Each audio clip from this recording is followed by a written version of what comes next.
Hello बच्चों, स्वागत है आप सभी बच्चों का इस वीडियो में। मैं आपकी अना मैम आपके लिए लेकर आई एक और वीडियो, एक और चैप्टर जो कि है बेटा आपका चैप्टर नंबर 3, जिसका नाम है दो चरों वाले रैखिक समीकरण योग। इसके हम करने वाले most expected, most important question, चाहे आपको बोर्ड एग्जाम हो, चाहे आपका हाफ ईयरली हो, चाहे आपका कोई सा टेस्ट हो, इसमें वो सारे क्वेश्चन आपको देखने को जरूर मिलने वाले हैं। तो भाई कॉपी पेन उठा लो और मेरे साथ साथ आपको ये क्वेश्चन करने हैं और अपना आंसर बताते चलना है। जो भी यहाँ पे पूछूंगी कमेंट सेक्शन में सबके रिप्लाई आने चाहिए। तो चलिए बेटा स्टार्ट करते हैं अपने पहले क्वेश्चन से। पहला क्वेश्चन क्या है आपका, बहुत ही सिंपल सा क्वेश्चन है।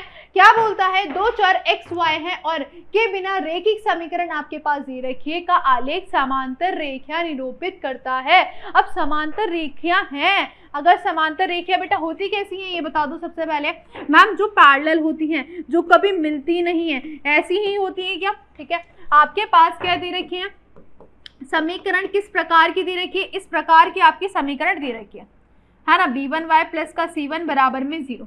दूसरी समीकरण क्या दे रखी है, a2x प्लस का b2y प्लस का c2 बराबर में 0। अच्छा, समांतर अगर रेखाएं हैं तो हम कैसे पहचानते हैं कि समांतर रेखा है? उसकी शर्त क्या होती है? शर्त ये होती है कि आपके पास a1 अपॉन में a2 बराबर होना चाहिए b1 अपॉन में b2, बट नॉट बराबर c1 अपॉन में c2 के।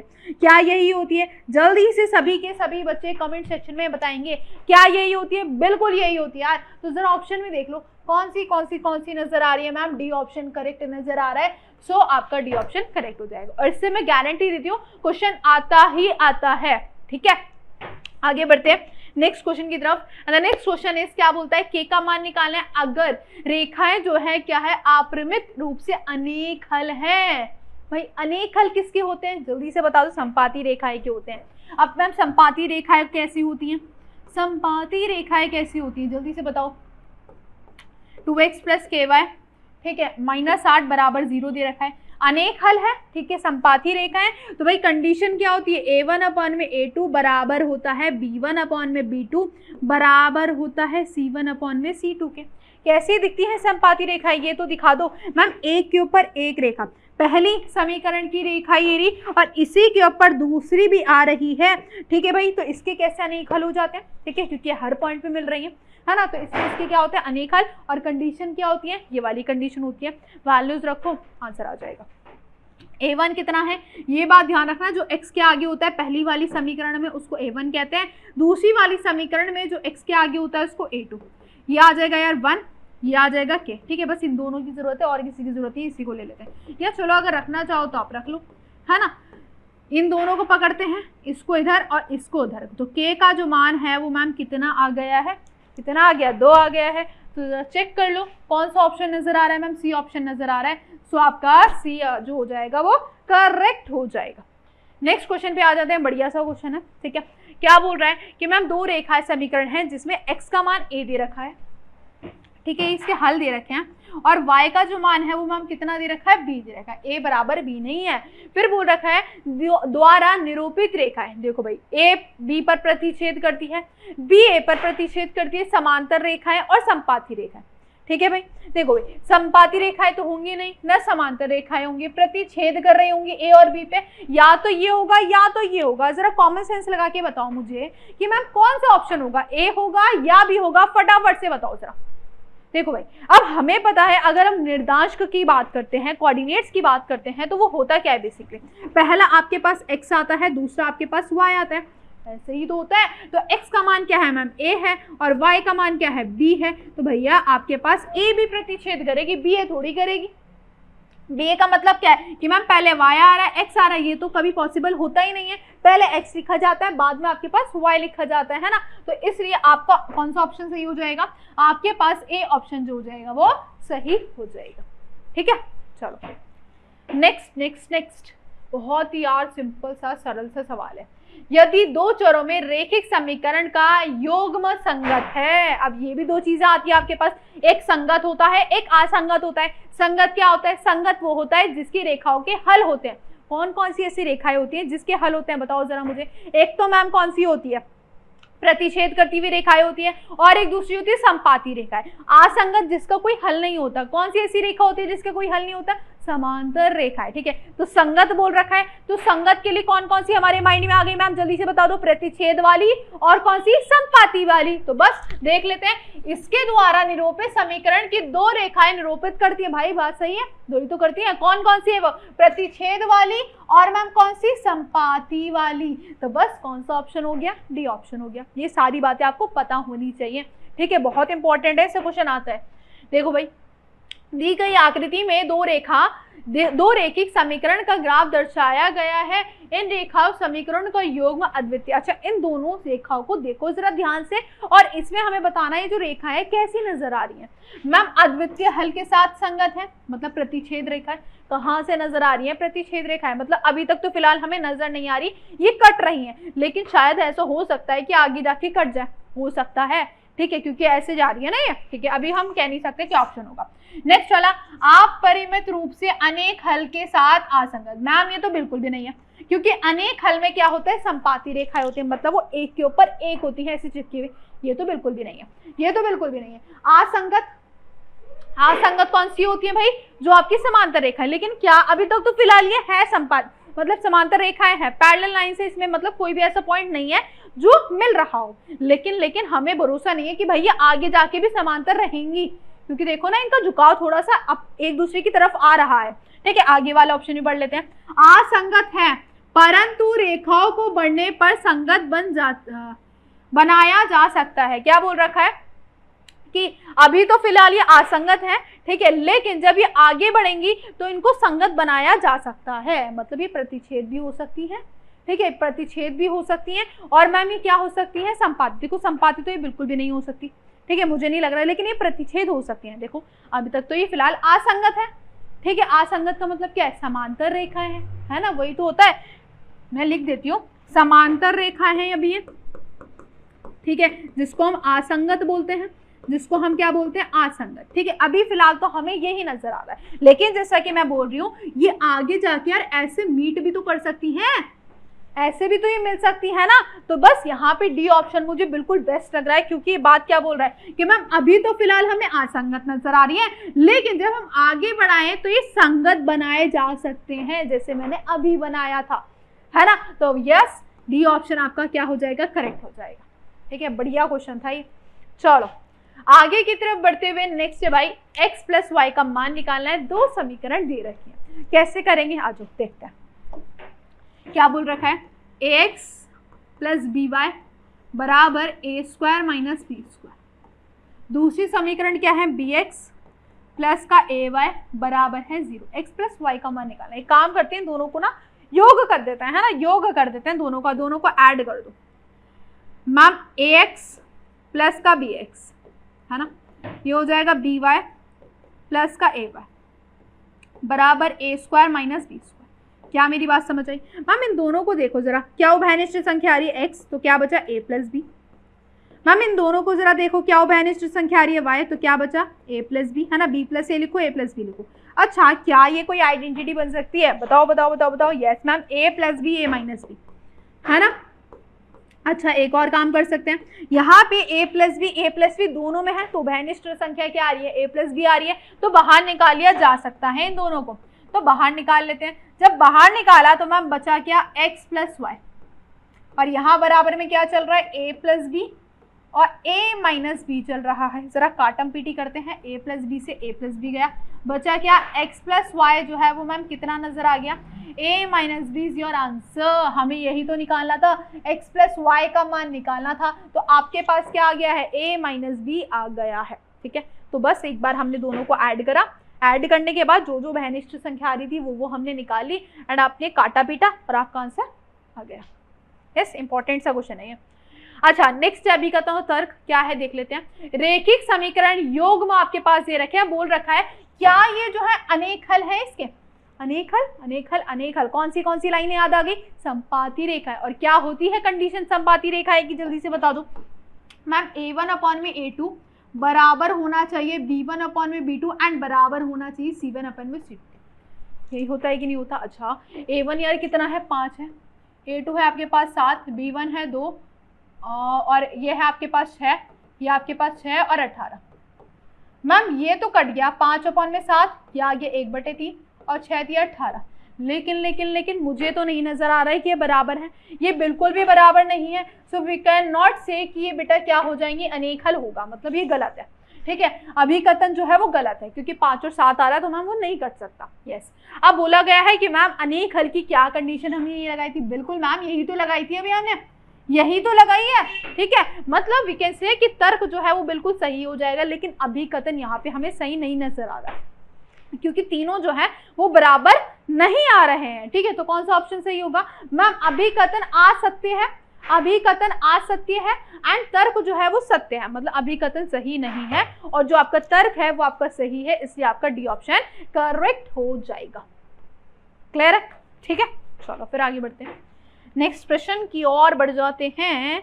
द नेक्स्ट प्रश्न इस क्या है बेटा आपका, मैम दी गई रेखा प्रस्पार समांतर है। ठीक है भाई, प्रस्पार समांतर है और आपके पास एक रेखा दे रखी है तो दूसरी रेखा आपको निकालनी है। ठीक है, मतलब कंडीशन जो होनी चाहिए ना वो समांतर की होनी चाहिए। अब समांतर की कंडीशन क्या होती है जरा मुझे बताओ, बताओ बताओ बताओ। समांतर रेखाएं जो कभी मिलती नहीं है। ठीक है, कंडीशन क्या होती है, A1 अपॉन में A2 बराबर होता है B1 अपॉन में B2 बट नॉट बराबर C1 अपॉन में C2 के। ठीक है भाई, ये आपकी कौन सी रेखाएं होती है, समांतर रेखाएं हो जाती हैं। ठीक है, जिसको हम असंगत भी हम बोलते हैं। ठीक है भाई, बहुत इंपॉर्टेंट सा टॉपिक है भाई, गारंटी है ये आएगा ही आएगा आपके पेपर में। अच्छा मैम कौन सी रेखा दे रखी है, कौन सी रेखा दे रखी है, 5x माइनस का 3y एंड प्लस बराबर में 2 दे रखा है। अब मुझे ऐसी रेखा लेकर आनी है, यहाँ पे एक और ऐसी रेखा लेकर आनी है जो कि ये दोनों तो बराबर कर दे बट ये बराबर ना करे। चलो भाई ऑप्शन से देखते हैं, ऑप्शन से देखते हैं मैम क्या पहला ऑप्शन करेक्ट हो सकता है, क्या पहला ऑप्शन करेक्ट हो सकता है, देख लेते हैं। आजो आजो आजो लेकर आते हैं। माइनस का 15x माइनस का 9y बराबर 5 है। मेरे को नहीं लग रहा है हो जाएगा, नहीं होगा नहीं होगा नहीं होगा, क्यों नहीं होगा, चलो रख के देखते हैं। 5 अपॉन है -15। ठीक है, हर एक ऑप्शन में आपको रख के दिखाऊंगी। ठीक है, ये काटोगे माइनस का 1/2, ये काटोगे इससे गया। देखो भाई यहाँ पे भैया बराबर वैल्यू से बराबर आ रही है लेकिन साइन बराबर नहीं आ रहा है, यहाँ पे माइनस आ गया, यहाँ पे प्लस आ गया, मतलब पहला ऑप्शन गया, पहला ऑप्शन गया, गया भाई गया। नेक्स्ट वाले पे आ जाओ, क्या है, 5x है माइनस का 3y है बराबर 2 है, 15x है, मुझे नहीं लग रहा ये भी क्योंकि सही माइनस माइनस मुझे नजर आ रहा है। 5 अपॉन में 15 माइनस का 3/9 और ये आ गया 2/5। देखो भाई माइनस और यहाँ पे प्लस, तो ये भी गया, ये भी गया भाई, ये भी गया। सी वाला ऑप्शन देख लेते हैं, ये भी नहीं होगा, ये भी नहीं होगा, ये तो बिल्कुल भी नहीं होगा क्योंकि 9 और 5 है भाई, 9 और 5 है। बचा कौन सा ऑप्शन, डी ऑप्शन, लेकिन रख के देख लेते हैं। ठीक है, रख के देखो, रख के देखते हैं। आ जाओ, 5x है माइनस का 3y बराबर 2 है, माइनस का 15x है प्लस का 9y है बराबर 5 है। ठीक है, रखते हैं भाई। 5 अपॉन में कितना आ जाएगा, माइनस का 15 माइनस का 3/9 2/5, ये आ गया माइनस का 1/3 माइनस का 1/3 2/5। अब ये मत कह देना मैम नीचे माइनस है ऊपर माइनस है, भाई बराबर ही होते हैं वो। ठीक है, वो ऊपर भी चला जा सकता है। ठीक है, ऐसा कुछ नहीं होता है कि नीचे ऊपर है, वो एक ही साथ होता है। तो वी कैन से कि भाई ये क्या हो जाएगा आपका, करेक्ट हो जाएगा। ये दोनों बराबर आ रहे हैं लेकिन वो बराबर नहीं आ रहा। ठीक है, तो बस ये था आपका क्वेश्चन। आगे बढ़ते हैं। Next next next what next, this is your question. Next क्या बोलता है, 2 प्राकृतिक संख्या है जिनका योग 70 है। ठीक है, मैं इसको ऑप्शन से ही बताऊंगी और वैसे ही बताऊंगी क्या हो सकता है। उनका अंतर x है, सॉरी x नहीं 10 है, तो हमें वो 2 प्राकृतिक संख्या ज्ञात करनी है। अच्छा, पहली संख्या को क्या मान लेते हैं x, दूसरी संख्या को y, दोनों का जो योग है वो मैम 70 दे रखा है और दोनों का जो अंतर है वो मैम कितना दे रखा है, 10 दे रखा है। तो भैया क्या लगा दो, विलोपन विधि लगा दो, प्लस माइनस गया, ये आ गया 2x, 70 और 10 कितना आ गया मैम 80। ठीक है, इससे काटोगे तो x का मान कितना आ गया 40। ठीक है, यहाँ पे पुट कर दो 40 प्लस y बराबर 70। ठीक है, उधर जाएगा माइनस, तो 70 में से जरा 40 घटा दो तो कितना आ गया, y का मान 30 आ गया है। ठीक है, सो देखो कौन सा ऑप्शन नजर आ रहा है, 40 और 30, x की वैल्यू 40 और y की वैल्यू 30। ठीक है, इन दोनों का जो योग है 40 और 30 का योग कितना है मैम 70 है और 40 और 30 के बीच में डिफरेंस जो है वो अंतर है वो कितना है, 10 का है। तो बस ये आ गया आपका आंसर। ठीक है, तो ऑप्शन के बिना भी आप ये कर सकते हो। ठीक है, तो मैंने दोनों तरीके बता दिए आपको। आगे आते हैं बेटा, दो संपूरक कोण हैं, दो संपूरक कोणों में से, अच्छा सबसे पहले तो ये बताओ जरा मुझे कमेंट सेक्शन में, संपूरक कोण होते कौन से हैं, क्योंकि बहुत कंफ्यूजन होती है कि मैम 90 का होता है, 180 का होता है, किसका होता है, सोचो सोचो सोचो किसका होता है। तो मैं क्वेश्चन पढ़ती हूँ, दो संपूरक कोणों में से बड़ा कोण छोटे कोण से 18 अधिक है, तो भैया आपको दोनों कोणों का माप ज्ञात करना है। सबसे पहली बात, संपूरक कोण जो होता है ऐसे दो कोण जिनका जो योग होता है वो 180 होता है ना। तो भाई दो आपके पास योग है, सॉरी दो कोण हैं जिनका जो योग है वो 180 है, पहली समीकरण ये बन गई है। दूसरा बोल रहा है कि जो आपका बड़ा कोण है वो छोटे वाले से 18 अधिक है, वो छोटे वाले से 18 अधिक है, ठीक है। दूसरा ये बन गया है, इसको इधर ले आओ, प्लस का वाई इधर आके माइनस, पहली वाली समीकरण को उठा लो 180, जरा विलोपन विधि लगा दो, ये आ गया 2x, ये आ गया 0, ठीक है। ये आ जाएगा 2, नहीं हम क्या कर रहे हैं, ठीक है 190, कितना है हम क्या कर रहे हो आप, ये आ जाएगा 8, ये आ जाएगा इतना, ठीक है काट दो भाई, ये आ जाएगा मैम 99, ओके। फिर किसी में पुट कर दो, इसमें पुट कर दो, x की वैल्यू 99 है, माइनस का 18, तो y की वैल्यू देख लो कितना आ जाएगा, ये आ जाएगा मैम 81, ठीक है। तो कौन सा ऑप्शन सही नजर आ रहा है, कौन सा ऑप्शन सही नजर आ रहा है, 99 और 81, दिस इज योर ऑप्शन, ठीक है। इन दोनों का जो योग है वो 180 है, और देख लो ये जो है इनका जो डिफरेंस आएगा, जो अंतर आएगा वो कितने का आएगा, 18 का आएगा, ठीक है। तो बस यही था आपका क्वेश्चन। आ जाते हैं अपने नेक्स्ट क्वेश्चन पे। आपको क्या करना है, निम्नलिखित समीकरण का सॉल्व करना है, एक्स और वाई का मान निकालना है, ठीक है। अच्छा अब यहाँ पे एमसीक्यू क्वेश्चन है तो किसी मेथड से कर सकते हैं, लेकिन अगर स्पेसिफिकली बोल रखा है कि हाँ भाई विलोपन विधि से करना है या प्रस्थापन विधि से करना है, तो फिर आपको उसी मेथड से आपको करना पड़ेगा, ठीक है। चलो क्या दे रखा है, x + 2y है बराबर 9 है, y - 2x है बराबर 2 है, ठीक है। इसको मैं पहले x वाला लिख देती हूँ, बाद में y वाला लिख देती हूँ। इस वाली समीकरण को मैं 2 से गुणा कर रही हूँ, ठीक है, क्योंकि मैं किससे कर रही हूँ, विलोपन विधि से कर रही हूँ, है ना। तो ये आ जाएगा आपका 2x, ये आ जाएगा 2 × 2 = 4y और 9 × 2 = 18। यस, साइन चेंज करने की मैम बिल्कुल भी जरूरत नहीं है, क्योंकि ऑलरेडी यहाँ से कट जाएगा। ये आ गया 5y, ये आ गया आपका 20, 5 × 20, तो y का मान कितना आ गया, 4 आ गया, ठीक है।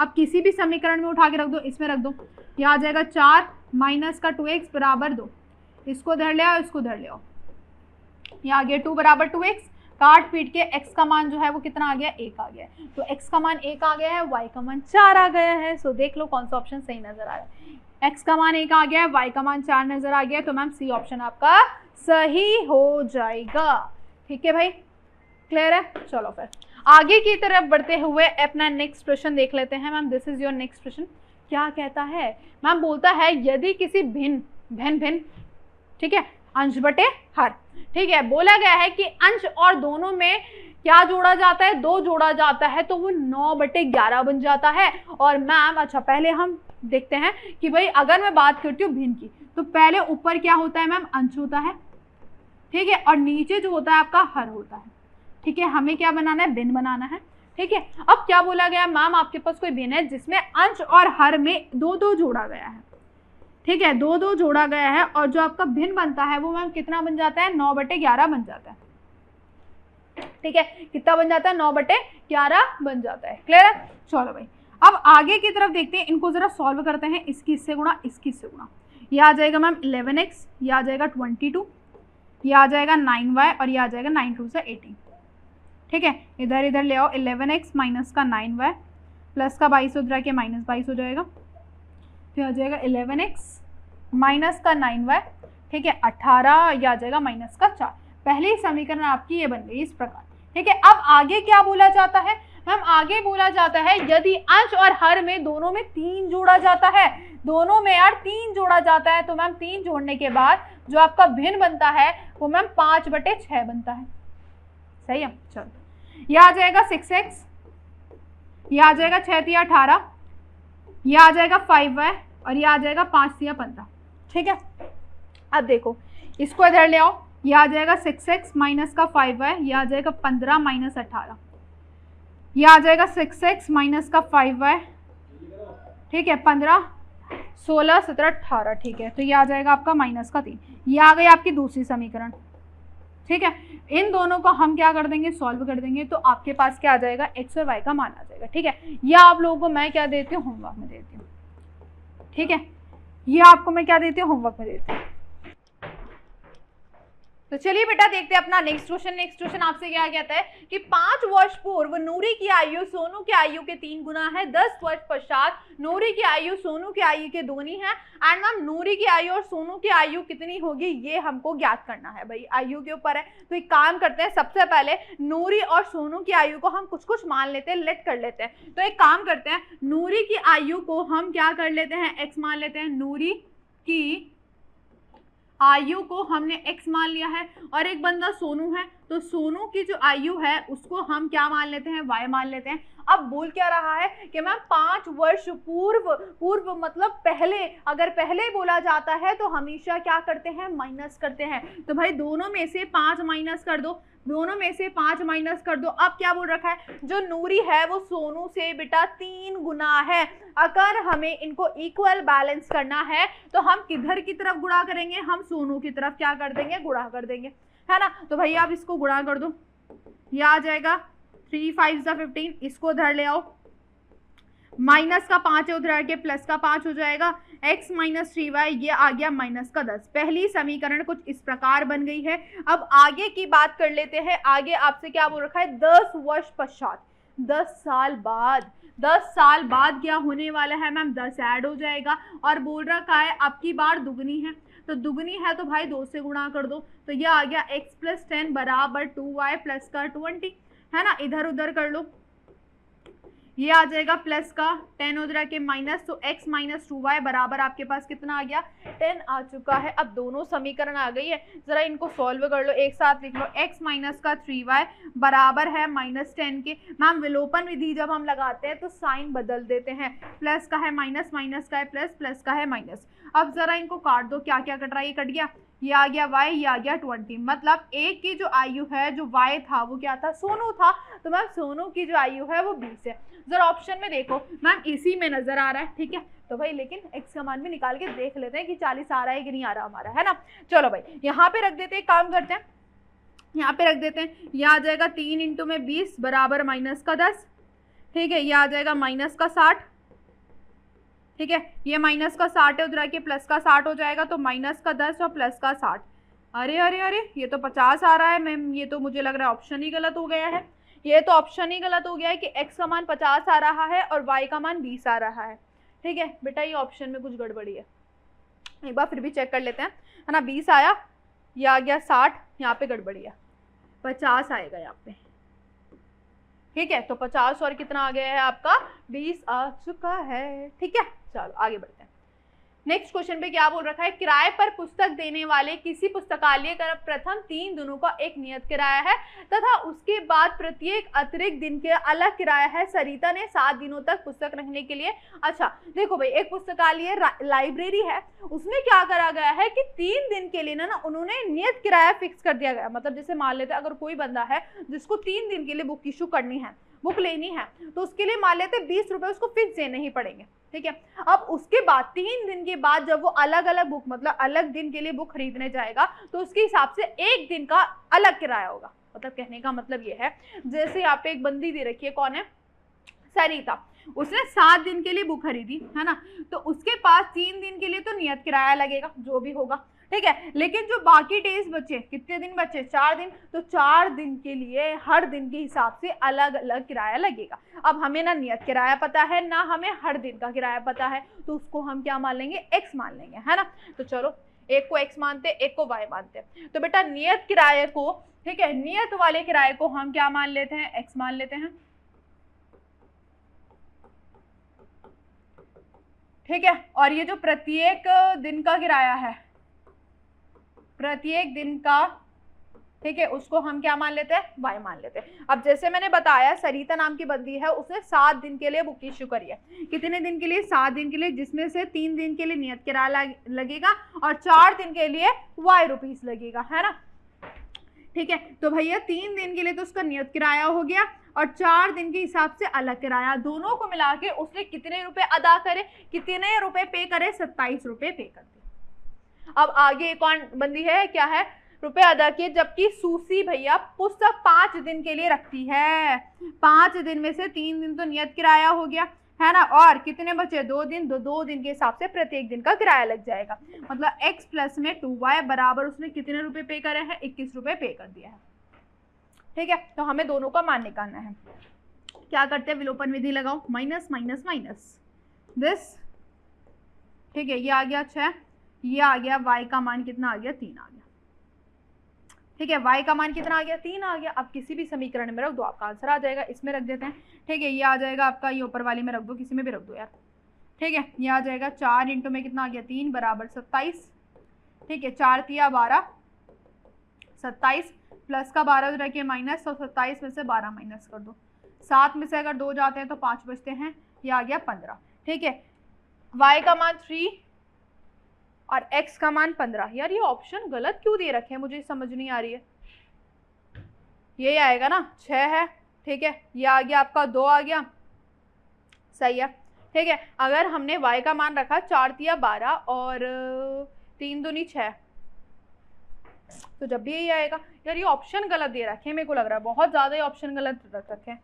भाई क्या ही कर सकते हैं, ये ऑप्शंस गलत है यार, कुछ मिस्टेक हो गई है शायद, इसलिए ऑप्शन गलत हो गए। ठीक है, जो आपका आंसर है वो y का मान 3 है और x का मान कितना आ रहा है आपका, 15 आ रहा है। ठीक है, ऑप्शंस को इग्नोर करते हैं और ऐसे ही करते हैं हम। ठीक है, देख लेते हैं। अब ये बड़ा स्पेशल केस है, ये ना हर बार ही आता है आपके पेपर में, हर बार, जितने भी आप पेपर उठा के देखोगे सबसे ज्यादा मोस्ट इंपॉर्टेंट क्वेश्चन है, चाहे वो स्टैंडर्ड का हो चाहे वो आपका बेसिक हो। ये क्वेश्चन जो है वो दोनों में ही देखा जाता है, स्टैंडर्ड वाले बच्चों के लिए भी और बेसिक वाले बच्चों के लिए, बहुत बहुत ज्यादा इंपॉर्टेंट है। अब इसको करने का ना थोड़ा स्पेशल केस होता है, ये हम विलोपन विधि या प्रस्थापन विधि से नहीं कर सकते, इसका थोड़ा स्पेशल केस होता है। अभी स्पेशल केस हमें कैसे पता लगेगा कि हमें इसमें स्पेशल केस लगाना है, वो मैं आपको बताती हूँ।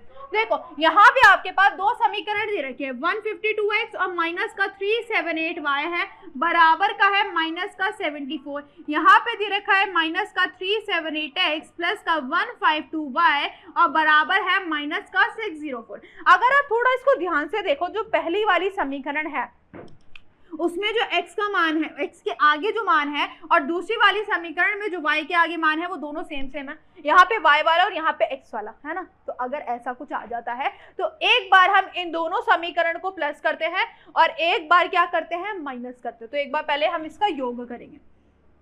क्या करोगे, क्योंकि प्लस माइनस माइनस हो जाता है, तो ये आ गया 6, ये आ गया 2, ये आ गया माइनस का 226, ये भी माइनस का 226y आ जाएगा, ये माइनस माइनस प्लस है, ये आ गया माइनस का 678। 226 उभयनिष्ठ संख्या आ रही है, वो भी माइनस की, तो बाहर निकाल लो, तो ये आ जाएगा x प्लस वाई बराबर है माइनस का 678। ठीक है, बराबर है माइनस का 678। तो यहाँ से यार माइनस से माइनस गया, ये 3 टाइम्स चला जाएगा, देख लेना, है ना, ये 3 टाइम्स चला जाएगा। भाई पहली समीकरण आपकी आ गई, अब इनको घटाना है। अब इनको क्या करना है बेटा, घटाना है। तो घटाएंगे कैसे यार, घटाएंगे कैसे, जरा ध्यान से देखो। 152x माइनस का 378y बराबर है माइनस के 74 के, माइनस का 378x प्लस का 152y बराबर है माइनस के 604 के, है ना। जैसे कि मैंने बोला क्या करना है, इनको घटाना है, तो भैया माइनस लगा दो, माइनस है प्लस, प्लस है माइनस, माइनस है प्लस, है ना।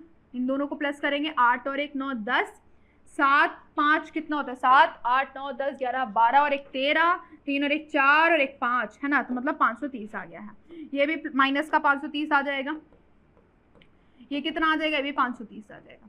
530 उभयनिष्ठ संख्या आ रही है, तो मैम x माइनस वाई आ गया बराबर है 530। 530 से 530 गया, x माइनस वाई बराबर आ गया है 1। अब आपके पास छोटी छोटी सी 2 समीकरण आ गई। अब इसको विलोपन विधि लगाओ, प्रस्थापन विधि लगाओ, वो आपकी मर्जी है ना। तो मुझे जो बेस्ट लगती है वो विलोपन विधि लगती है, तो मैं हमेशा उसी से करती हूँ। ठीक, मुझे हमेशा वही बेस्ट लगती है, मुझे बिल्कुल पसंद नहीं है प्रस्थापन विधि, लेकिन जो आपका मन करे यार आप उससे करो। ठीक है, x का मान जो है वो 2 आ गया है, किसी भी समीकरण में रख दो। यहाँ पे अगर आप 2 रखोगे तो ये आ जाएगा, y का मान 1 आ जाएगा। x का मान 2, y का मान 1, ये तो बिल्कुल ऑप्शन सही है, ये ऑप्शन सही है। यहाँ पे जो ऑप्शन थे ना वो थोड़े गलत हो गए थे। ठीक है, तो आप इनको इग्नोर करना, एक बार इसको भी देख लेना कि इसका ऑप्शन सही है या नहीं है। ठीक है, चलो तो ये क्वेश्चंस हमारे हो गए हैं कंप्लीट। अब आती है भाई सबसे ज्यादा बच्चों की प्रॉब्लम कि प्रैक्टिस कहाँ से करें, हमें सही क्वेश्चंस नहीं मिलते हैं जो कि आपके बोर्ड एग्जाम में आने के चांसेस होते हैं। मतलब किस तरीके से बोर्ड एग्जाम में या प्री बोर्ड में या आपकी यूटी वगैरह में किस तरीके के क्वेश्चंस आते हैं जिसकी हम प्रैक्टिस करें।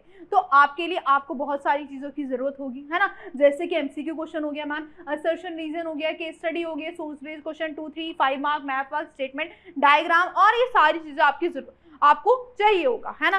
तो और इसके अलावा आपको चाहिए होगा एमसीक्यू के लिए ट्रिक कि with the help of short trick हम किस तरीके से एमसीक्यू को हम सॉल्व करें। और प्रेजेंटेशन तो यार सबसे ज्यादा जरूरी होती है क्योंकि बच्चों को लिखना ही नहीं आता कि किस तरीके से पेपर में प्रेजेंट करके आए, उसकी वजह से उनके मार्क्स जो होते हैं वो कट हो जाते हैं, है ना। तो उसके लिए यार हम लोग आपके लिए लेकर आए एक क्वेश्चन बैंक जो कि आपका इंग्लिश मीडियम है, हिंदी मीडियम दोनों के लिए ही है और तीनों ही सब्जेक्ट के लिए है, मैथ्स के लिए, साइंस के लिए और आपका एसएसटी के लिए, ठीक है।